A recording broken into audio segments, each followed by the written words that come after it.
नमस्कार दोस्तों, एजुकेशन 790 से मैं सुरेश। दोस्तों, जो श्रृंखला चल रही थी हमारी यूपीएचएससी हिंदी और यूपी टीजीटी पीजीटी के लिए, उसमें एक महत्वपूर्ण टॉपिक है भारतीय काव्य शास्त्र। ये श्रृंखला हमारी चल रही है।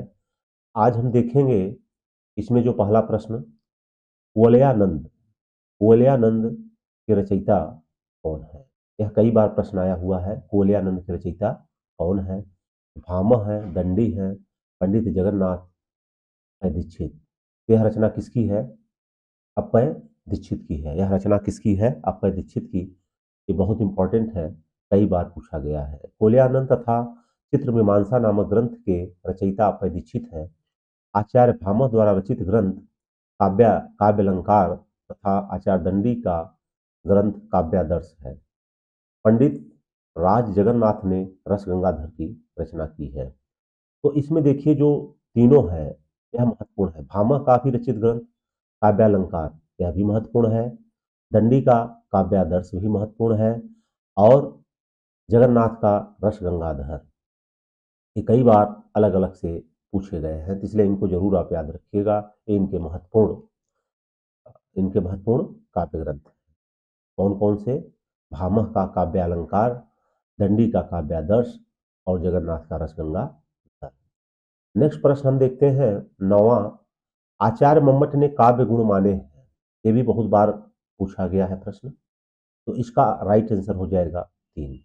मम्मट ने काव्य गुणों की संख्या कितनी मानी है? 3। और यह काफी फेमस है, जो आज तक भी माना जाता है।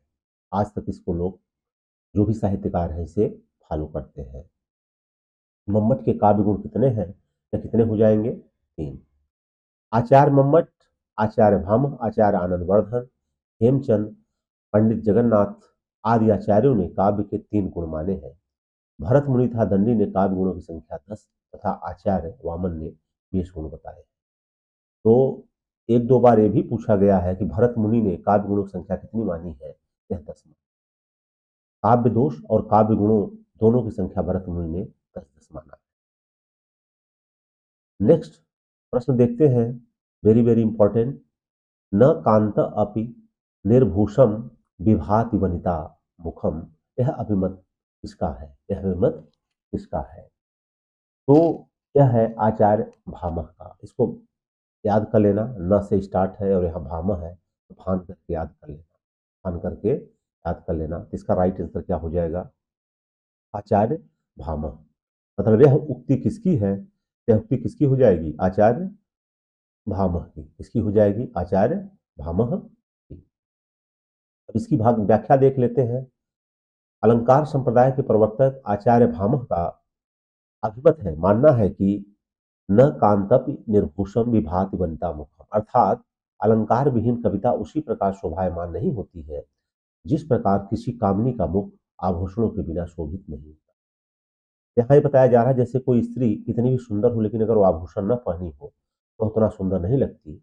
उसी प्रकार से काव्य में अगर अलंकार न हो तो अच्छा नहीं लगता है। अब इसमें देखिए, अन्य अलंकारवादी आचार्य दंडी के अनुसार काव्य शोभा करान धर्मान अलंकारान रक्षते। काव्य के शोभाकारक धर्म अलंकार कहलाते हैं। ये भी दंडी का भी उक्ति पूछी जाती है। दंडी के कथन को भी पूछा जाता है। काव्य शोभा करान धर्मान अलंकारान रक्षते। यह कई बार ये भी पूछा गया है। काव्य के शोभाकारक धर्म अलंकार कहलाते हैं। तो हिंदी में तो नहीं आता है, यह जो संस्कृत में इनका कोटेशन है यही हूबहू पूछ लिया जाता है। हिंदी के कवि आचार्य केशवदास ने भी लिखा है, भूषण बिन्न विराजई कविता वनिता मित्र। कि आभूषण के बिना जिस प्रकार से स्त्री अच्छी नहीं लगती, उसी प्रकार से अलंकार के बिना कविता अच्छा नहीं लगती। ये याद रखिएगा, यह प्रमुख कोटेशन भामह जी का। नेक्स्ट देखते हैं, शब्द की वह शक्ति जिससे वाच्यार्थ प्रकट होता है। जिससे वाच्यार्थ प्रकट होता है, यह क्या हो जाएगा? अभिधा। क्या हो जाएगा? अभिधा। अभिधा का मतलब यह है कि जिससे हूबहू शब्द प्रकट हो जाए। जैसे वो एक गिलास पानी लाइए, तो ये अभिधा में हो जाएगा। ये किस में हो जाएगा? अभिधा में। इसकी व्याख्या देख लेते हैं। जिस शब्द शक्ति से वाच्यार्थ प्रकट होता है वह अभिधा कहलाती है। शब्द को सुनने अथवा पढ़ने के पश्चात पाठक अथवा श्रोता को जब शब्द का जो लोक प्रसिद्ध अर्थ तत्क्षण मतलब ज्ञात होता है, वह अर्थ शब्द की जिस सीमा द्वारा मालूम होता है, उसे अभिधा शक्ति का। तो शब्द शक्ति का सबसे बेसिक चीज अभिधा होता है। अभिधा के बाद लक्षणा होता है और लक्षणा के बाद व्यंजना होता है। नेक्स्ट देखिए, सही युग्म चिन्हित कीजिए। अब इसमें देखिए, वैदर्भी का माधुर्य से, गौड़ी का माधुर्य से, पांचाली का ओज से, गौड़ी का प्रसाद से। इसका जो राइट आंसर हो जाएगा, यह हो जाएगा वैदर्भी का किससे है, माधुर्य से। ये राइट आंसर हो जाएगा, इसका ये राइट आंसर हो जाएगा। ये क्या हो जाएगा, राइट आंसर हो जाएगा। व्याख्या व्याख्या देख लेते हैं। उपरोक्त रीतियों में वैदर्भी रीति का मूल आधार माधुर्य गुण होता है। इसके साथ इसमें सुकुमार वर्ण योजना होती है, जबकि गौड़ी रीति में ओज एवं कांति गुण संपन्न होती है। जो गौड़ी परंपरा है उसमें वीरता की बातें होती हैं। इसमें माधुर्य गुण का पूर्ण भाव होता है और पांचाली रीति माधुर्य एवं सुकुमार गुणों से संपन्न तथा छोटे समासों वाली रचना पांचाली रीति होती है। इसकी भाषा भावगर्भित एवं प्रसाद गुण युक्त होती है। तो अधिकतर काव्य रचनाएं आपकी माधुर्य गुण में मिल जाती हैं, जो मिल जाती हैं माधुर्य गुण में मिल जाती हैं। नेक्स्ट देखते हैं, निरख सखी ये खंजन आए, निरख सखी ये खंजन आए, फेरे उन मेरे रंजन ने नैन इधर मन भाए। अब इसमें पूछा जा रहा है कि कौन सा काव्य गुण है, इसमें के अंदर कौन सा काव्य गुण है। तो ये देखिए, ये मैथिली शरण गुप्त के द्वारा लिखी हुई पंक्ति है, इसके द्वारा लिखी हुई है और उनके ये गीत से लिया गया है। इससे लिया गया है, गीत से लिया गया है। उर्मिला के वियोग की स्थिति में यह लिखा गया है, जिस समय की लक्ष्मण उनके पास नहीं है।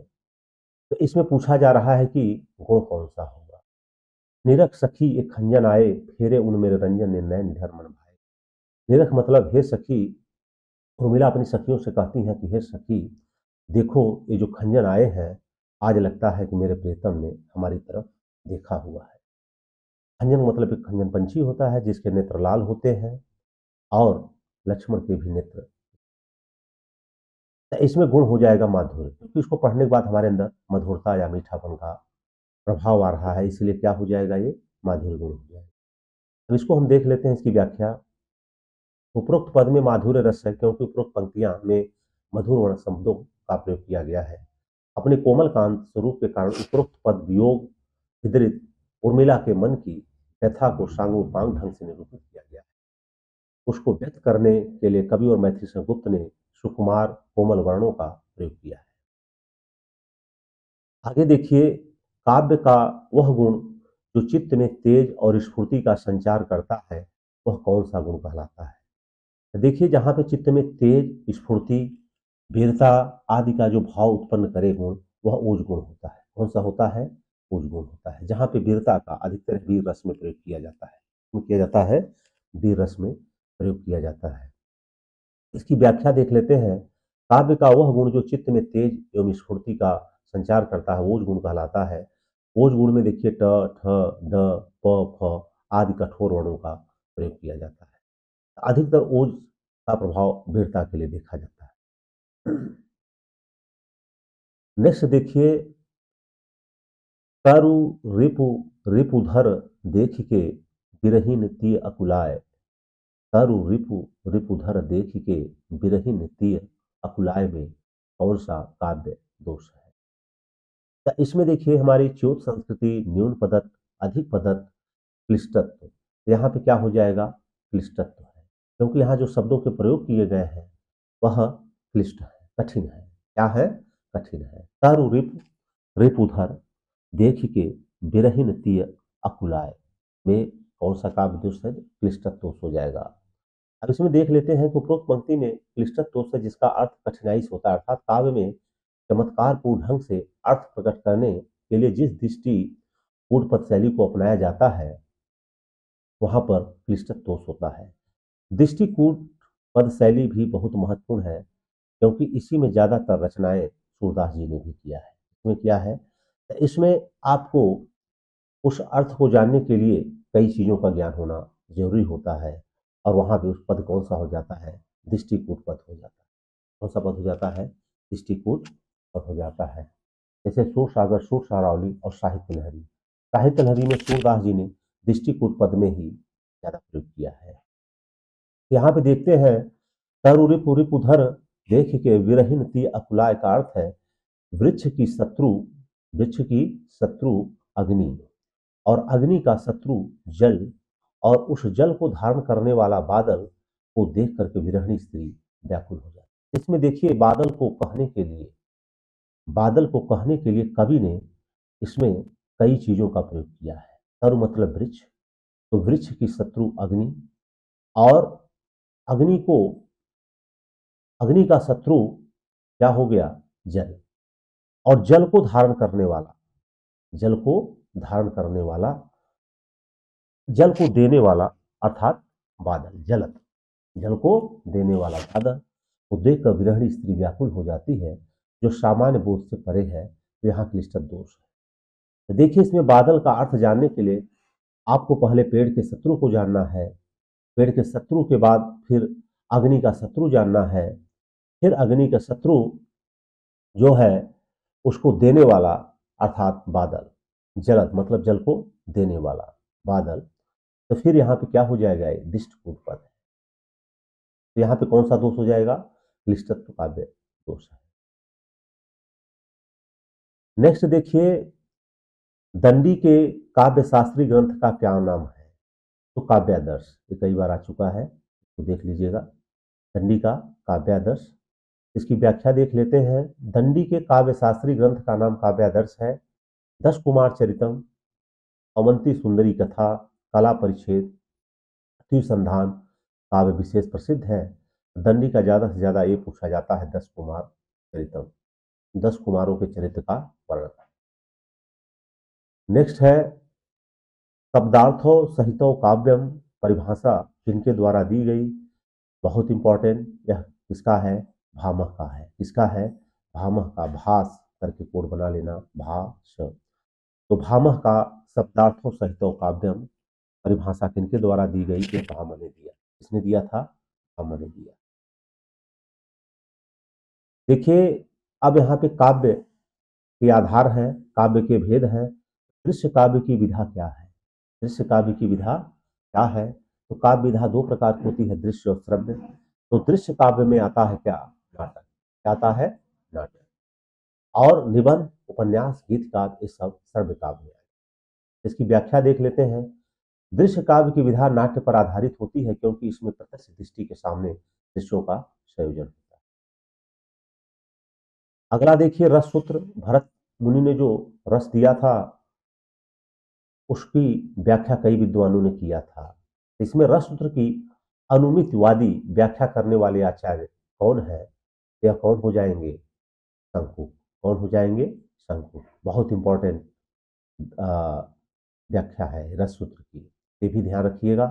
अब इसमें देखिए, भट्टलोलक की उत्पत्तिवाद या आरोपवाद है, शंकु का मत अनुमतिवाद है, भट्टनायक का भुक्तिवाद या भोगवाद है, अभिनव गुप्त का मत अव्यक्तिवाद कहा जाता है। बहुत इंपॉर्टेंट, इसको रट लीजिएगा। अगला देखते हैं, अनुभावों के कितने भेद होते हैं, अनुभावों के कितने भेद होते हैं। तो अनुभावों के मुख्यतः दो भेद होते हैं। कितने होते हैं, दो भेद, कायिक और सात्विक। कायिक और सात्विक। कायिक का मतलब होता है जो शारीर के माध्यम से होता है, और सात्विक मतलब जो सात्विक विचार आते हैं, जो सात्विक विचार आते हैं। और सात्विक के भी कितने भेद होते हैं, 8 भेद होते हैं। अब इसकी व्याख्या देख लेते हैं। अनुभाव का शाब्दिक अर्थ है भावों का अनुगमन, अर्थात वे चेष्टाएं जिनके द्वारा मनोभाव का अनुगमन किया जाता है, अनुभाव कहलाती है। यह मुख्यतः दो प्रकार की होती है, पहला कायिक, दूसरा सात्विक। कायिक अनुभाव आश्रय की इच्छित चेष्टाएं हैं, जबकि सात्विक अनुभाव में आश्रय का कोई नियंत्रण नहीं रहता है। सात्विक अनुभाव के 8 भेद होते हैं, यह कई बार पूछा गया है, जैसे स्तंभ, स्वरभंग, कंप, अश्रु, स्वेद, रोमांच, विवरता और प्रलय। कई बार आ जाएगा कि पसीना आना, यह किस प्रकार का अनुभव है, यह किसमें आ जाएगा, सात्विक। अगला हम देखते हैं, भरत मुनि ने रससूत्र का विवेचन अपने किस ग्रंथ में किया है। तो इसका नाट्य दर्पण में नहीं है, हृदय दर्पण में नहीं है, तो कोई नहीं, बल्कि यह हो जाएगा नाट्य शास्त्र। इसमें है क्योंकि इनका जो ग्रंथ है नाट्य शास्त्र, उसी में इन्होंने रस सूत्र का विवेचन मतलब व्याख्या किया है। तो भरत मुनि ने रस सूत्र का विवेचन अपने ग्रंथ नाट्य शास्त्र में किया है। इस ग्रंथ में रस को परिभाषित करते हुए भरत ने लिखा है, विभाव अनुभाव व्यभिचारी भाव के संयोग से रस की निष्पत्ति होती है। रस की क्या होती है? निष्पत्ति होती है। इस सूत्र में उन्होंने अस्थाई भाव का वर्णन नहीं किया। अगला देखिए, निम्न में से कौन किसके लिए प्रसिद्ध नहीं है? निम्न में से कौन किसके लिए प्रसिद्ध नहीं है? तो इसमें देखिए, जो वक्रोक्ति के लिए क्षेमेंद्र नहीं है, बल्कि वक्रोक्ति के लिए कौन थे? कुंतक थे। कौन है इसके लिए? कुंतक है। तो ये डी गलत हो जाएगा, क्योंकि वक्रोक्ति के संपादक कौन थे? आचार्य कुंतक थे। इसको देख लेते हैं। वक्रोक्ति के लिए क्षेमेंद्र प्रसिद्ध नहीं है, कुंतक वक्रोक्ति प्रसिद्ध है। कुंतक कश्मीर के निवासी थे तथा इन्हें वक्रोक्ति संप्रदाय का प्रवक्ता माना जाता है। इनका समय 10वीं शताब्दी का उत्तरार्ध स्वीकार किया जाता है।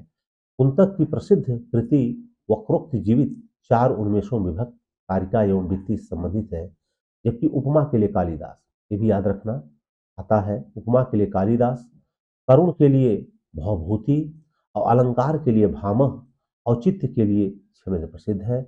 यहाँ से भी प्रश्न बना जाता है कि कालिदास किसके लिए प्रसिद्ध है? या उपमा देने के लिए, भवभूति करुण के लिए, भामह अलंकार के लिए और क्षेमेंद्र औचित्य के लिए। भरत मुनि के रस सूत्र के व्याख्याता भट्टनायक के सिद्धांत का क्या नाम है? अभी हम सब पूर्व में पढ़े थे, क्या है? भुक्तिवाद। ये कई बार आ रहा है, इसको आप सब बार बार पढ़ लेना, क्योंकि यहाँ से प्रश्न खूब आता है। देखिए, सिद्धांत, आचार और दार्शनिक मत। तो भुक्तिवाद भट्टनायक, इनका दार्शनिक मत है सांख्य। अनुमितिवाद भट्ट शंकुक, इनका है न्याय दर्शन। आरोपवाद या उत्पत्तिवाद भट्ट लोटलक, मीमांसा दर्शन। व्यक्तिवाद अभिनव गुप्त या शैव दर्शन। तो कई बार इनके दर्शन भी पूछ लेता है, इसको आप सब याद रखिएगा। नेक्स्ट है, वक्रोक्ति सिद्धांत के प्रवर्तक आचार्य हैं, तो ये आप सबको पता है, इसके कौन है? कुंतक है। अब यहाँ देख लीजिए, वक्रोक्ति के आचार्य कुंतक है, ध्वनि संप्रदाय के आनंदवर्धन है, अलंकार के भामह है, और रस समुदाय कौन हो जाएंगे? भरत है। आचार्य विश्वनाथ रसवादी आचार्य है। भरत के रस सिद्धांत के प्रमुख व्याख्याकार विश्वनाथ भी है। अगला देखते हैं, निम्नलिखित संप्रदायों को उनके आचार्यों के साथ सुमेलित कीजिए। यहाँ पे देखिए, मिला लीजिए। औचित्य के कौन हो जाएंगे? धर्मेंद्र हो जाएंगे। वक्रोक्ति के कौन हो जाएंगे? कुंतक हो जाएंगे। ध्वनि के हो जाएंगे आनंदवर्धन, और रस के हो जाएंगे भरत मुनि। तो ए का 4, ए का 4, बी का 5 और सी का 2, इसका मतलब इसका डी राइट आंसर हो, डी इसका राइट आंसर हो जाएगा। तो जय हिंद दोस्तों, आज के लिए बस इतना ही। ये श्रृंखला हमारी लगातार चलती रहेगी।